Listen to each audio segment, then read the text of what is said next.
अगर आप उत्तराखंड में रहकर सरकारी नौकरी की तैयारी कर रहे हैं और सफलता पाना चाहते हैं तो अभी डाउनलोड करें Vedashree learning app. Hi guys, welcome back to Guruji Uttarakhandi. तो कैसे हैं आप सभी लोग? तो गाइस, हम यहाँ पे एक नई चीज डिस्कस करने वाले हैं। तो जैसा कि आप सभी को पता होगा, यहाँ पे जो सैनिक स्कूल के लोग तैयारी कर रहे हैं और अब यहाँ पे 7 फ़रवरी को आपका एग्जाम है और बहुत ही कम टाइम बचा है, यानी 30 डेज के अराउंड आपके पास बचे हैं।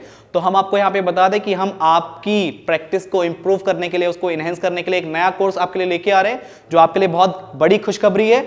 तो यहाँ पे आपको लाइव क्लासेस दी जाएंगी, यानी मंडे से लेके फ्राइडे तक आपको लाइव क्लासेस दी जाएंगी। तो उससे पहले आपको करना क्या है, आपको वेदाश्री लर्निंग ऐप को डाउनलोड करना है प्ले स्टोर में जाकर के। वहां भी बहुत सारा फ्री कंटेंट है और जैसे कि आप सभी को पता है, बहुत कम टाइम है और बहुत कम टाइम में बहुत ज्यादा चीजें करनी है। और अगर वाकई आप सैनिक स्कूल के लिए डेडिकेटेड हैं और अभी तक कोई कोर्स खरीद नहीं पाए हैं, तो आप हमारे इस कोर्स को खरीद सकते हैं, राइट। तो आज हम इस टॉपिक में एक ये टॉपिक जो मैं आपके लिए लेके आ रहा हूं, उसको आप ध्यान से देखेंगे, राइट, और यहां पे इसको सीखने की कोशिश करेंगे। Hi guys, welcome back to Guruji Uttarakhandi. तो आज के इस लेक्चर में हम बात करने वाले हैं रेशियो एंड प्रपोर्शन की, क्योंकि ये थोड़ा सा टॉपिक बच्चों को टिपिकल लगता है। तो आई थिंक अगर आप इस लेक्चर को पूरा देखोगे तो मैं नहीं मानता कि अब आपको ये टिपिकल लगने वाला है।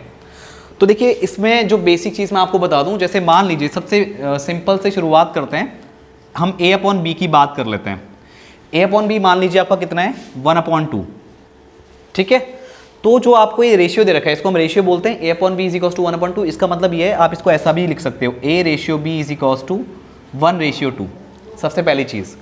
दूसरी चीज़, आप अगर इसको डायरेक्टली कंपेयर करो तो आपको कुछ ऐसा दिखेगा, a इज इक्वल्स टू 1 और b इज इक्वल्स टू 2। तो ये बात बिल्कुल गलत है कि a की वैल्यू 1 होगी और b की वैल्यू 2 होगी, क्योंकि ऐसा नहीं होता है। अब ऐसा क्यों नहीं होता है, इसको समझो। अब अगर मान लो a की वैल्यू कितनी है 24 एंड b की वैल्यू कितनी है 48, और मैं आप लोगों को बोलूं कि आप a अपॉन b निकालो, तो आप लोग क्या करोगे, 24/48, ठीक हो गया। तो यहां से मैं आपको एक चीज जो काम की है वो बता दूं। जो आपका रेशियो होता है वो एक सिंप्लीफाइड फॉर्म होती है, सिंप्लीफाइड फ्रैक्शन। ये इतना सिंप्लीफाइड फ्रैक्शन होता है कि इसको फर्दर सिंप्लीफाई नहीं कर सकते, ठीक। तो आप लोग कह सकते हो कि 24 और 48 में बहुत से नंबर कॉमन है, यानी बहुत से टेबल्स जाते हैं जो इसको कट करेंगे, यानी सिंप्लीफाई बनाने के लिए। तो आप लोग जैसे भी सिंप्लीफाई करते हो, बट मैं एक सिंपल तरीके से सिंप्लीफाई करता हूं। मुझे 24 का टेबल पता है, तो 24 1 जा 24 एंड मुझे पता है 24 इंटू 2 करूंगा तो 48 आएगा, यानी 24 2 जा 48। तो यहाँ पे जो सिंप्लीफाइड रेशियो बनेगा वो आपका बनेगा 1/2। अगर आप कोई सिंपल टेबल से ऊपर नीचे कट करते तो आपको एक दो बार और सिंप्लीफाई करना पड़ता, तब जाके आपका 1/2 निकल के आता। तो मैंने डायरेक्टली यहाँ पे 1/2 निकाल दिया, क्योंकि मुझे पता है इससे ज़्यादा सिंप्लीफाई रेशियो नहीं हो सकता। तो यहाँ पे a की वैल्यू 1 नहीं हो सकती और b की वैल्यू 2 नहीं हो सकती, ये यहाँ पे प्रूफ हो गया। तो सबसे पहली चीज, रेशियो क्या होता है, एक सिंप्लीफाइड फॉर्म होती है, एक सिंप्लीफाइड फ्रैक्शन होता है जिसको फर्दर सिंप्लीफाई नहीं किया जा सकता। तो अब मैं यहाँ पे एक क्वेश्चन जनरेट कर रहा हूँ, ठीक है। अब हम यही बेसिक चीज यहाँ पे डिस्कस करेंगे। अब मान लो आपको a और b यहाँ पे निकालने हैं, find out a and b, ठीक है। और आपको a की वैल्यू 24 और b की वैल्यू 48, ये भी आपका आंसर है, इसको छुपा लो। मान लो कि ये भी आपको ये आंसर पता नहीं है, तो आप लोग क्या करो, आपको क्वेश्चन कैसे देगा वो, आपको क्वेश्चन इस तरह से गिवन होगा कि आपका a और b का रेशियो कितना है, 1:2, और इन्हीं दो नंबर का सम ऑफ नंबर्स इज 72, ठीक है। तो अगर मैं यहां से क्वेश्चन फॉर्म करूं तो इस तरीके का यहां पे क्वेश्चन फॉर्म होगा, जिसमें a और b का रेशियो 1/2 एंड b, इन दोनों नंबर का सम वो 72। तो अब इस क्वेश्चन को आप करोगे कैसे? तो देखो, यहां पे जो हमने एक चीज सीखी कि ये चीज गलत है, आप ऐसा नहीं लिख सकते, तो कुछ और तरीका तो होगा जिसको आप ऐसा लिख सकते हो, या कुछ इस तरह की फॉर्म तो होगी कि आप रेशियो से नंबर निकाल सकते हो कि नंबर कुछ इस तरह के दिखेंगे। तो वो कैसे दिखेंगे समझना है। यहाँ पे हमें पता है कि मैंने सेम नंबर से ऊपर नीचे कट किया है, तो जैसे मैंने यहाँ पे 24 का टेबल पकड़ा, मुझे पता है वो 24 से मैंने ऊपर भी कट किया और 24 से मैंने नीचे भी कट किया। तो हमने क्या करा, एक सेम नंबर से ऊपर नीचे क्या करा, कट किया है। तो अगर मैं यहाँ पे सेम नंबर से मल्टीप्लाई कर दूं ऊपर नीचे, तो मैं इसको ऐसे लिख सकता हूं, a अपॉन बी है, इसको मैं 1 × x कर देता हूं और नीचे मैं कर देता हूं 2 × x। मैंने x क्यों किया, क्योंकि मुझे पता नहीं है कि किस नंबर को सिंप्लीफाई करके आया होगा, नहीं पता मेरे को। अब तो हमें कुछ और ही लेट करना पड़ेगा उसको, तो लेट वो नंबर कितना है, x है। तो मैं यहां से बोल सकता हूं कि a की वैल्यू आपकी x के इक्वल होगी, क्योंकि 1 इंटू एक्स करोगे x आएगा, और b की वैल्यू किसके इक्वल होगी, 2 इंटू एक्स यानी 2x। तो इतनी बात हम समझ चुके हैं। अब आगे बढ़ते हैं। हमको साथ साथ ये भी दिया है इन दो नंबर का सम कितना है, 72। ठीक हो गया। तो हम क्या करेंगे, a और b को अगर मैं जोड़ूं तो किसके इक्वल आना चाहिए, 72 के इक्वल आना चाहिए। तो ये आपका कितना हो जाएगा, a की वैल्यू है x और b की वैल्यू है 2x, तो ये आपका किसके इक्वल हो गया, 72 के इक्वल हो गया। तो इस x में आप 2x को जोड़ दीजिए, कितना हो जाएगा, 3x के इक्वल। तो 3x इज इक्वल टू कितना आ गया, 72। तो यहाँ से x की वैल्यू कितनी निकल के आ गई, 72/3। थोड़ा सा इसको ऊपर सॉल्व कर लेते हैं, शायद आपको दिख नहीं रहा होगा यहाँ पे। तो इसको मैं सॉल्व करूंगा तो x की वैल्यू हो जाएगी 72/3। तो इसको सॉल्व करने के बाद ये कितना आएगा, 3 2 जा 6, कितना बचा, 1 बचा, 12 हो गया, 3 4 जा 12। तो x की वैल्यू आपकी यहाँ पे निकल के आ गई 12। हमें निकालना क्या है, हमें x पे फोकस नहीं करना है, हमें फोकस करना है कि a और b नंबर एक्चुअली हैं क्या। तो मुझे पता है a की वैल्यू x है, तो जब a की वैल्यू x है तो आपका x की वैल्यू आपने निकाली है कितनी है, 12, सॉरी ये आपका 24 आया, जो आपने x कैलकुलेट किया वो 24 आया। और मुझे पता है a की वैल्यू किसके इक्वल है, x के इक्वल, तो आपका a की वैल्यू कितनी हो जाएगी, 24। सिमिलरली b की वैल्यू आपको पता है किसके इक्वल है, वो है आपका 2x के इक्वल। तो यहाँ पे b की वैल्यू हो जाएगी 2 इंटू एक्स यानी कि 24। इसको सॉल्व करोगे तो 48 आपका निकल के आ गया। और ये आप चेक भी कर सकते हो कि a की वैल्यू 24 थी एंड b की वैल्यू 48 थी। ठीक है, तो इस तरह से आप थोड़ा रेशियो को समझोगे। रेशियो कोई कंपैरिजन नहीं होता, रेशियो एक सिंप्लीफाइड फ्रैक्शन होता है जिसको फर्दर सिंप्लीफाई नहीं किया जा सकता। अब थोड़ा सा इसी क्वेश्चन को हम दूसरे तरीके से करने की कोशिश करते हैं। मैं थोड़ा सा इसको इरेज कर रहा हूँ। आई होप आपको मेरी बात ये समझ में आई होगी बिल्कुल। अब देखो, अब ये समझो तो उसको और दूसरे तरीके से कैसे सॉल्व किया जा सकता है। ठीक है, अब मान लो जैसे आपका यहाँ पे मैं अगर a का पार्ट निकालूं कि a कितना है, ठीक है, तो देखो यहाँ पे इसको ऐसे कर लो, जैसे a और b आपको पता है 1:2 है। तो अगर मैं a के पोर्शन की बात करूं तो 1 a1 है, और नीचे कर लो a प्लस b, इन दोनों को जोड़ दो तो a प्लस 3 कितना हो जाएगा, 1 + 2 इंटू सम कितना है टोटल, 72। हाँ या ना, दोनों का सम कितना है, दोनों मतलब टोटल जो दोनों का सम है वो 72 है। तो इसको आप ऐसे कर सकते हो, नहीं कर सकते, 1/3 इंटू 72, और थोड़ा सॉल्व करो तो ये आपका डायरेक्टली 24 मिलेगा। हाँ या ना। अब मैं बताऊंगा कि ऐसा मैं क्यों कर रहा हूँ, थोड़ा समझाऊंगा। ये मैंने कंसेप्ट ऑलरेडी बताया हुआ है कि अगर आपने पिछली रिकॉर्डेड वीडियो देखी हो तो उसमें मैंने ये ऑलरेडी बताया हुआ है। तो अब मैं उसको उससे रिलेट करूंगा कैसे। तो यहाँ से मुझे a का पोर्शन मिल गया कितना है, 24, क्योंकि a और b को मिल करके, अब इसको थोड़ा सा सैलरी के बेस पे समझ लो।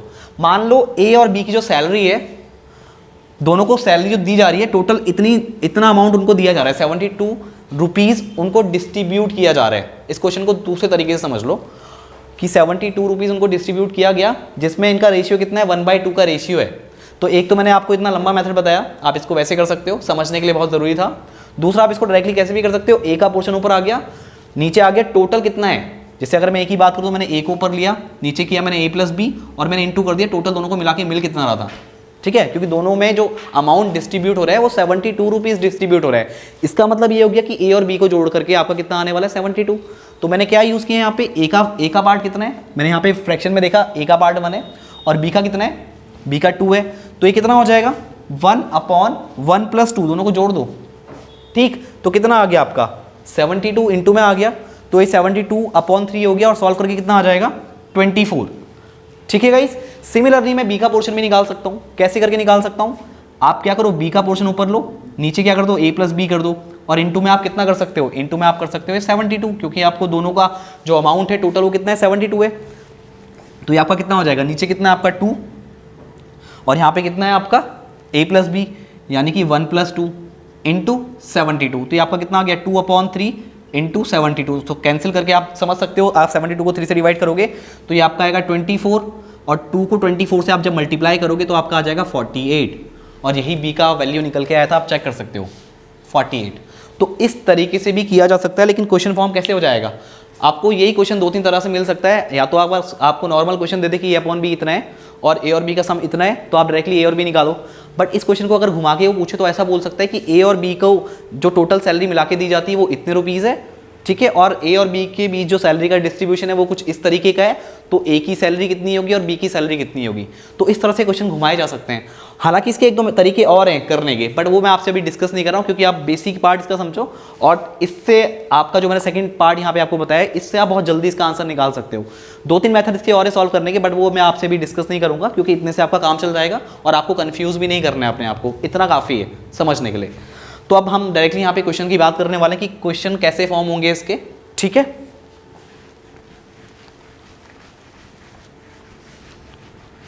तो सबसे पहला जो क्वेश्चन मैं आपको कराने वाला हूं वो आप देख सकते हो, वो थोड़ा सा हटके क्वेश्चन है, ठीक है, क्योंकि ये मैं कंसेप्ट आपको बता चुका हूं, ये कहीं आप और यूज कर सकते हो।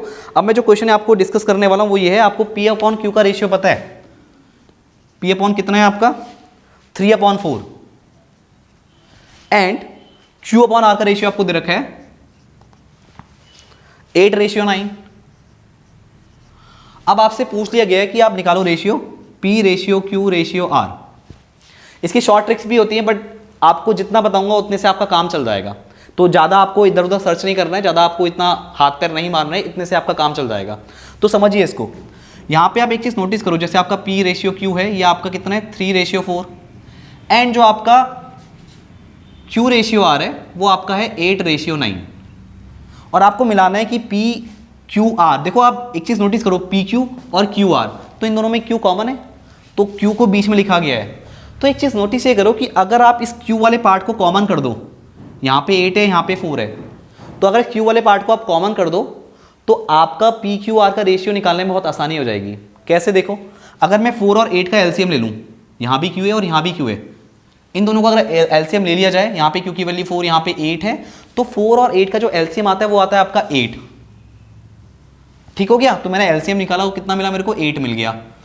अब देखो, तो इसका मतलब मुझे ये चीज़ फिक्स हो गई कि मेरे को यहाँ पे 8 बनाना है, तो मतलब ये जो आपका 4 है इसको 8 में कन्वर्ट करना है।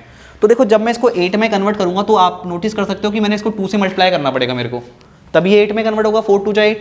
जब ये 8 में कन्वर्ट करने के लिए आपने इसको 2 से मल्टीप्लाई किया, तो साथ में इसके साथ कौन सा है? 3 है, तो इस 3 को भी आपको 2 से मल्टीप्लाई करना होगा ताकि रेशियो में कोई चेंजेस ना आए। तो ये आपका कितना हो जाएगा? 6:8। और फर्दर जब इसको सिंप्लीफाई करोगे आप, तो ये एक्चुअली 3/4 ही है, कोई चेंजेस नहीं हुए हैं उसमें। कैसे? देखो, 6/8 है आपका, तो 2 4 जा 8, 2 3 जा 6, होने को ये 3/4 ही है, कोई गड़बड़ बात नहीं है इसमें।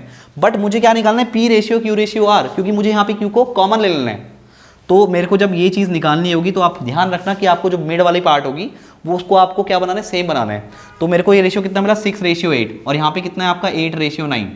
अब ये पार्ट आप देख सकते हो, ये Q कॉमन है, तो आप डायरेक्टली यहाँ से P/Q/R निकाल सकते हो, जो आपका निकल के आ जाएगा 6:8:9। तो इस तरह आप इस क्वेश्चन को कर सकते हो, और एक बार बस थोड़ा सा कंसेप्ट समझना है, फिर तो सारे क्वेश्चन आपके लिए इजी बनते चले जाएंगे। एक टिपिकल सा क्वेश्चन मैं इसमें और उठाता हूँ, अब देखते हैं कितना टिपिकल बनता है वो। आई थिंक आपको ये मेरी बात समझ में आई होगी। अब एक चीज़ समझिएगा यहाँ पे जो मैं करने वाला हूँ। अब मान लीजिए आपको दे रखा है यहाँ पे A/B = 3/4, ठीक। फिर दूसरा आपको बोल रखा है यहाँ पे B/C = 5/6, एंड C/D = 11/9। एंड आपको पूछा गया है यहाँ पे then find the ratio of A/D। तो A/D आपको यहाँ पे निकालना है। देखिए, ये देखने का लग रहा है कि कितने सारे हमें डाटा दे रखा है, बट ऐसा एक्चुअली नहीं है, ये बहुत सिंपल क्वेश्चन है। और देखो सिंपल बनेगा कैसे, आप इस A/D को ऐसे लिख सकते हो। देखो, आपको इनका यूज़ करना है, अगर आपको ये दे रखे हैं नंबर तो सिंपल सी बात है, ये कहीं ना कहीं यूज़ हो रहे होंगे। अभी कैसे यूज़ हो रहे होंगे देखना जरा। मैं यहाँ पे इसको A/B करता हूँ, फिर साथ में इंटू में B/C करता हूँ, और C के साथ साथ में अगर C/D भी करूँ, तो आप एक चीज़ नोटिस करो, B से B कैंसिल हो रहे हैं, करना नहीं है कैंसिल, समझना है बस। C से C कैंसिल हो रहा है, तो फाइनली सिंप्लीफाई होकर बनेगा क्या? A/D तो बन रहा है। बस मेरा आंसर आ गया। मुझे करना क्या है? मुझे इन तीनों रेशियो को मल्टीप्लाई करना है।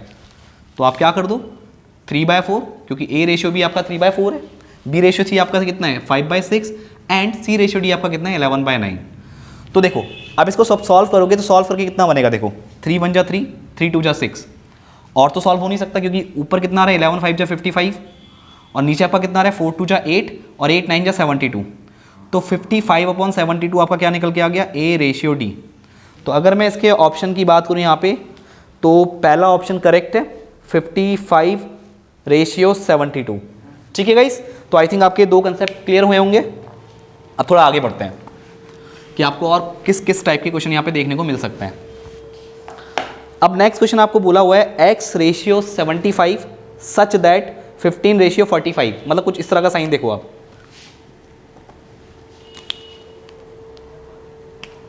देखो x/75 सच दैट 15/45, कुछ इस तरह का चीज़ दिख रहा है आपको यहाँ पे, जैसे आप डबल देख रहे हो, डबल यहाँ पे रेशियो दिख रहा है आपको। तो इसको आप ऐसे भी कर सकते हो। देखो अब आपको पूछा find the value of x, आपको फाइंड करना है x, तो इसमें आप क्या करो, इसको ऐसे रेशियो ले लो x/75 और इसको इस तरीके से ले लो 15/45। इनका जो रेशियो आने वाला है वो सेम आने वाला है, तो ये इक्वल होंगे। बस यहाँ पे आप इसको सॉल्व कर दीजिए, तो x की वैल्यू कितनी हो जाएगी, 15/45 एज इट इज, और 75 यहाँ पे मल्टीप्लाई में आ जाएगा। और 15 के टेबल से आप इनको कट कर सकते हो, 15 3 जा 45, अब 3 से इसको कट कर लो, या फिर डायरेक्टली 45 और 75 में 15 का टेबल लगा सकते थे, 15 3 जा 45, 15 5 जा 75। चलो मैंने यहाँ से 15 से काट दिया, कैसे भी काटो सब मल्टीप्लाई में है। तो 3 1 जा 3, 3 2 जा 6, 7 में से 6 गया 1 बचा, तो ये 1 5 के आगे लग गया, तो ये हो गया 15। तो ये आपका हो गया 3 5 जा 15, तो x की वैल्यू कितनी आ गई 25। तो इस तरह से आप ये क्वेश्चन कर सकते हैं। तो अगर मैं इसका आंसर चेक करूँ तो ऑप्शन बी इज़ करेक्ट। तो आगे बढ़ते हैं। अब आपको यहाँ पे क्वेश्चन ये बोला है find the ratio in between 20 पैसे एंड 3 रुपीज़। ठीक है, 20 पैसे एंड 3 रुपीज़, आपको इनका रेशियो फाइंड आउट करना है। ठीक है, तो देखो आपको जब रेशियो निकालना है तो पैसे, पहले तो उसने पैसे की बात की है, उसके बाद उसने रुपए की बात की है, तो यानी पहले वाला पार्ट ऊपर आएगा। अगर मैं इसको a बोलूँ तो इसको मैं b बोलता हूँ, तो आपको निकालना है a/b। पर यहाँ पे एक छोटी सी चेंजेस आपको करने हैं। वो चेंजेस क्या करने हैं, यहाँ पे 20 पैसे हैं और यहाँ पे 3 रुपीज़ हैं। ठीक है, तो आपको काम ये करना है कि दोनों की यूनिट सेम करनी है। तो पहला तो ये हो सकता है कि आप पैसे को रुपीज़ में कन्वर्ट कर लो, क्योंकि दूसरा वाला रुपीज़ में। दूसरा काम ये हो सकता है कि दोनों को ही आप पैसे में कन्वर्ट कर लो। ठीक है, तो मेरे हिसाब से पैसे में कन्वर्ट करते हो तो ज़्यादा ईजी रहेगा, बट मैं दोनों तरीके से आपको बताता हूँ कैसे करेंगे आप। तो अगर मैं 3 रुपीज़ को पैसे में कन्वर्ट करूँ तो मुझे पता है 1 रुपीज़ में कितने पैसे होते हैं आपके, 100 पैसे होते हैं। सिमिलरली फिर 3 रुपीज़ में कितने आएंगे, 3 × 100, यानी कि 300 पैसे। अब आप इसका रेशियो निकाल दो a/b, तो ये आपका 20 और नीचे आपका कितना आ गया 300, एक 0 से 0 कैंसिल, तो आपका रेशियो कितना बना 2:30। हालांकि आपका आंसर आ चुका है, बट मैंने कहा था कि मैं आपको दोनों तरीके से बताऊंगा, बट मैं प्रेफर करूंगा कि आप लोग इसी मेथड को यूज़ करें। दूसरा मेथड क्या है, आप दोनों को किस में कन्वर्ट कर लो, रुपीज़ में कन्वर्ट कर लो। तो देखो 1 रुपये में आपके कितने पैसे होते हैं, 100 पैसे। तो एक पैसे में कितने रुपए होंगे, 1/100। ये 100 डिवाइड में आ जाएगा। देखो सिंपल इक्वेशन है, हम इधर उधर फेंकना में आता ही है कि इक्वल के अगर नीचे डिवाइड में है तो इक्वल के दूसरी ओर शिफ्ट करेंगे, मल्टीप्लाई में चला जाएगा, या फिर अगर कोई चीज़ मल्टीप्लाई में तो उसको इक्वल के दूसरी ओर शिफ्ट करेंगे तो डिवाइड में चली जाएगी। ठीक, तो ये आपका एक पैसे में 1/100 रुपीज़ निकल के आ गए। सिमिलरली 20 पैसे में कितने रुपए निकल के आएंगे, इसको 20 से मल्टीप्लाई कर दो, तो 1 × 20 पैसे इज इक्वल्स टू 20 पैसे अपॉन 100। करेक्ट, 20/100, और यहाँ पे आपका रुपीज़, तो ये कितना आ गया 2/10 यानी 1/5। 2 1 जा 2, 2 5 जा 10, तो यानी 20 पैसे आपका कितने रुपए के इक्वल है, 20 पैसे आपका 1/5 रुपीज़ के इक्वल है। तो अब दोनों चीज़ें किस में हो गई, रुपीज़ में हो गई। तो इसका आंसर मैंने आपको बताया था 2/30 आया था, आई थिंक, हाँ 2/30 था। मैंने थोड़ा और इसको फर्दर सिंप्लीफाई नहीं किया। 2 1 जा 2, फिर ये 15 टाइम्स कट हो जाएगा, तो 1:15 आ रहा था आंसर। और यहाँ भी ऐसे ही आएगा, टेंशन मत लीजिए आप। ये आपका 20 पैसे आपका रुपीज़ में कन्वर्ट हो गए, जो कि मैंने पोर्शन ए माना हुआ है, और बी वाला पार्ट ऑलरेडी रुपीज़ में, वो कितना है 3 रुपीज़। तो a/b कितना हो जाएगा, ये हो जाएगा 1/5 अपॉन नीचे कितना है 3। तो इसको सॉल्व करोगे तो कितना हो जाएगा, देखो इसका मतलब है क्या, इसको आप ऐसे लिख सकते हो 1/5 डिवाइड 3। तो हमने बहुत ही सिंपल चीज़ सीखी है कि अगर आपको डिवाइड को मल्टीप्लाई में कन्वर्ट करना है तो मैं इस 3 को पहले 3/1 लिख सकता हूँ, और जब डिवाइड को मल्टीप्लाई में कन्वर्ट करोगे तो ये नंबर रेसिप्रोकल हो जाएंगे, यानी हो जाएगा 1/3। तो आपका कितना आ जाएगा 1/5। 15। तो आपका आंसर कितना आ गया 1/15 यानी 1:15। था ना बहुत सिंपल क्वेश्चन। अब आगे बढ़ते हैं। अब हम बात करते हैं नेक्स्ट वाले क्वेश्चन की। तो ये क्वेश्चन थोड़ा सा आप देखोगे थोड़ा सा हटके है लेकिन बहुत सिंपल है। तो यहाँ पे आपको बोल रखा है if A upon B, if A ratio B is equals to 2:5, then find out करना है आपको 3A plus 4B upon 4A plus 5B।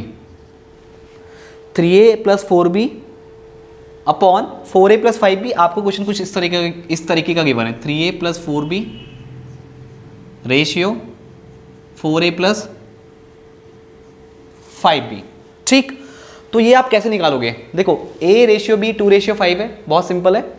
अब अगर देखो मुझे क्या करना है, मुझे A/B की वैल्यू पता है, तो मैं इसको इसमें कैसे पुट कर सकता हूँ? ये थोड़ा सा मेरे लिए देखने में जो लग रहा है वो थोड़ा दिक्कत कर रहा है, बट एक्चुअली सिंपल है। सिंपल क्यों है? अब आप थोड़ा सा एक चीज़ नहीं समझना यहाँ पे। अगर मैं ऊपर वाले पार्ट में B कॉमन ले लूँ, मैं क्या बोल रहा हूँ, B कॉमन ले लूँ, और नीचे वाले पार्ट में भी B कॉमन ले लूँ। पहले चीज़ समझना, B कॉमन लेने का मतलब है कि आपने ऊपर नीचे मतलब आपने दोनों वाले पोर्शन से क्या कर लिया, B कॉमन ले लिया। तो इसको ऐसे समझो, जैसे यहाँ पे 3A है तो आप इसको B से मल्टीप्लाई B से डिवाइड कर सकते हो। साथ ही साथ यहाँ पे आपका कितना है 4B है, तो यहाँ तो B है ऑलरेडी, तब मैं B से ऊपर नीचे मल्टीप्लाई नहीं कर रहा हूँ। 3A के साथ B नहीं था तो मैंने B से क्या करा, ऊपर नीचे मल्टीप्लाई कर दिया। बताता हूँ अभी फ़ायदा क्या होगा इसका। अपॉन B आप कॉमन नीचे भी ले लो, तो ये आपका यहाँ पे 4A है यानी B नहीं है, तो B से ऊपर नीचे यहाँ पे मल्टीप्लाई कर दो। प्लस यहाँ पे B है तो B को एज इट इज़ रखो, कोई प्रॉब्लम नहीं है। अब देखो यहाँ भी B आ रहा है और यहाँ भी B आ रहा है, तो आप इस B को बाहर निकाल सकते हो ऐसे करके। और यहाँ पे आपका हो गया 3 इंटू में A अपॉन B, सिंपल। और यहाँ पे बचा आपका 4 क्योंकि आपने B बाहर निकाल दिया।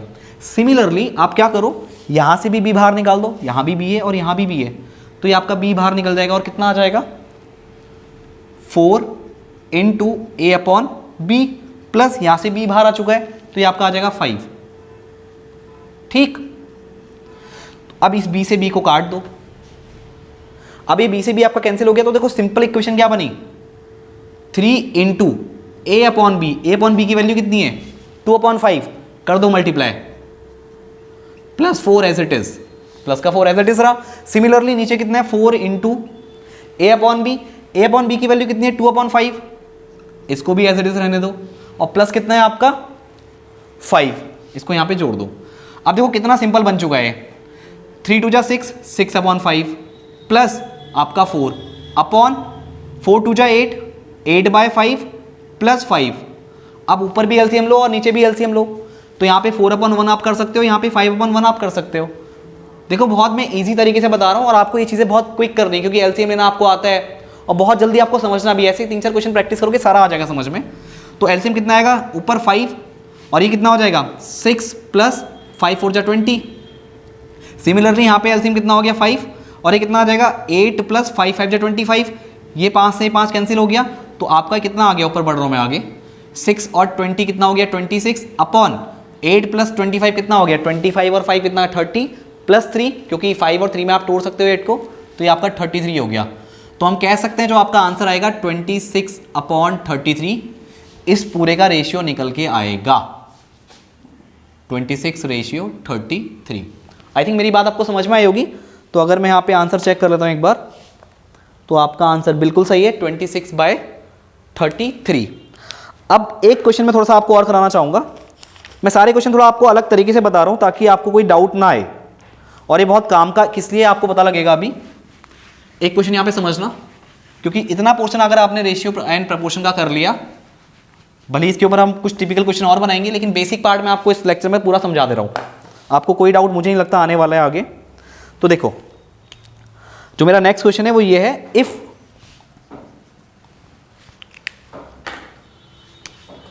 A/3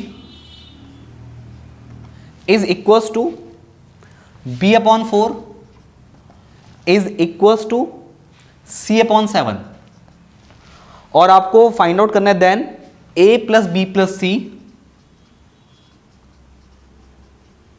ए प्लस बी प्लस सी अपॉन सी, इसकी वैल्यू कितनी निकल के आने वाली है, ठीक है। तो इसके लिए आप क्या करोगे, देखो ये एक्चुअली ये 3 रेशियो इक्वल दे रखे हैं और आपको पता करना है कुछ ऐसा, कुछ प्लस के टर्म है, फिर डिवाइड में एक सिंगल टर्म है, या हो सकता है डिवाइड में एक से ज़्यादा टर्म हो, जितने टर्म ऊपर है उतने टर्म नीचे भी हो सकते हैं, क्वेश्चन कैसे भी फॉर्म हो सकता है। बस आपको थोड़ा सा क्या पता होना चाहिए, थोड़ा बेसिक सा कि आप करने के वाले हो, आप स्टार्ट कहाँ से करोगे। तो देखो ये तीनों वैल्यूज बराबर हैं, तो मैं इनको एक वैल्यू के बराबर रख देता हूँ। मान लो वैल्यू कितनी है, आप इसको चलो x ले लो, मान लो वैल्यू x है, क्योंकि तीनों वैल्यू बराबर है तो इनकी सेम वैल्यू आ रही होगी सॉल्व करने के बाद, मतलब a/3 भी x के इक्वल हो गया, b/4 भी x के इक्वल और c/7 भी x के इक्वल। तो यहाँ से a/3 को आप क्या लिख सकते हो, x, तो यहाँ से a की वैल्यू कितनी आ जाएगी 3x। सिमिलरली आपका b/4 की वैल्यू कितनी हो गई x, तो आपकी b की वैल्यू आ गई 4x, एंड आपका c की वैल्यू कितनी हो जाएगी इस तरह 7x। आप क्या करो, इसको यहाँ पुट कर दो, a की वैल्यू कितनी है 3x, b की वैल्यू कितनी है 4x और c की वैल्यू कितनी है 7x, अपॉन नीचे आपका कितना है सिर्फ c यानी 7x। अब इन सबको जोड़ दो क्योंकि सारे x के टर्म में है, 3 और 4 कितना हो गया 7, 7 और 7 कितना हो गया 14, यानी 14 इंटू एक्स, अपॉन में कितना आ गया 7x, x से x कैंसिल हो गया, 7 2 जा 14। तो यानी आप कह सकते हो इस पूरे पार्ट को जब आप सॉल्व करोगे पूरे पार्ट को, तो आपका आंसर कितना निकल के आएगा 2।